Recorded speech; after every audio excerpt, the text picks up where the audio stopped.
লেখালেখি বলতে ধরেন আমি যেটা করেছি আমি ছোটবেলা থেকে আমার মনে আছে 2-3 থেকেই প্রচুর সাংস্কৃতিক অনুষ্ঠানে অংশ নিতাম।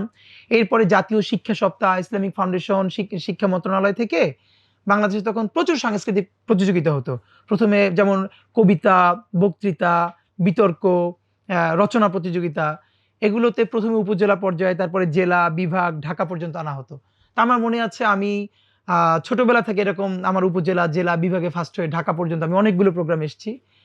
কবিতায়, বক্তৃতায়, বিতর্কে এবং আলহামদুলিল্লাহ আমি জাতীয় পর্যায়ে বেশ কয়েকবার ১ম পুরস্কারও পেয়েছি বিভিন্ন ইসে। তো এই কারণে এই যে একটা জার্নি আর আমার একটা সুবিধা ছিল একে তো আমি মাদ্রাসার ছাত্র সুতরাং এই জায়গাটা আমি জানতাম ইন্টার পর্যন্ত। আর আমি যাদের সাথে এসে প্রতিযোগিতায় কম্পিট করতাম, আমার মনে আছে ঢাকায় যখন আসতাম তখন তো আমার সাথে কম্পিট করতো কেউ ভিকারুননিসা, কেউ মতিঝিল আইডিয়ালের, ঢাকার অন্য কেউ রাজশাহীর। তো তাদের কাছ থেকেও তো আমি শিখবার চেষ্টা করতাম।